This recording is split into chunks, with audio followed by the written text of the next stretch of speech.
Most welcome है sir हमारे इस इलाके में। मैं गुजारिश करूंगा चीफ गेस्ट साहब ने तशरीफ फरमाया है तो हमारे इस मंच आए और 2 मिनट में अपने ख्यालात का इजहार करें। गुलाम नबी वाला इस हिसाब से कि हम पीएमए वाई जो हट को ऑनरेबल जनाब डिप्टी कमिश्नर साहब अनंतनाग पसंद करेंगे, जिन्होंने आज तक हमें आगे जाने के लिए इस बात पर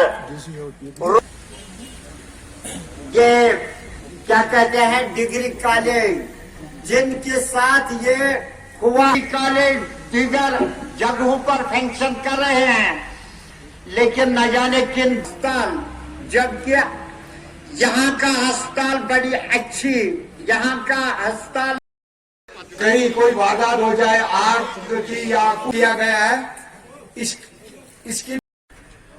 सदर का पूरा इलाका इस पूरी बेल्ट को देखने का, जानने का, समझने का मौका मिला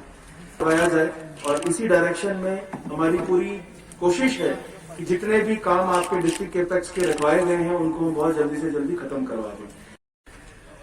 सदर का पूरा इलाका इस पूरी बेल्ट को देखने का, जानने का, समझने का मौका मिला और ग्राउंड पे क्या क्या मुश्किलात हैं, क्या किस तरीके से जो महकमे की स्कीम्स हैं उसका किस तरीके से ग्राउंड पे इम्प्लीमेंटेशन हो रहा है, इसको जानने का मौका मिला। हर वीक की तरह हर बुधवार आप जानते हैं ब्लॉक दिवस को सेलिब्रेट किया जाता है, उसी में ब्लॉक दिवस में भी इस चीज़ को आज देखा गया। इस बार के डिस्ट्रिक्ट एपेक्स के कामों का क्या तेज़ रफ्तारी है, जो सेंट्रली स्पॉन्सर्ड हमारी स्कीम्स हैं उनका इम्प्लीमेंटेशन कैसे हो रहा है उसको जाना गया, लोगों के मुश्किलात को, ग्रीवेंसेस को देखा गया, जहां कहीं कोताही है उस पर कड़े कदम लिए जाएंगे। और मैं समझता हूं इस तरीके के आउटरीच प्रोग्राम से ना सिर्फ लोगों का कॉन्फिडेंस, उनके बीच में जाकर उनकी मुश्किलात को बेहतर समझा जाता है।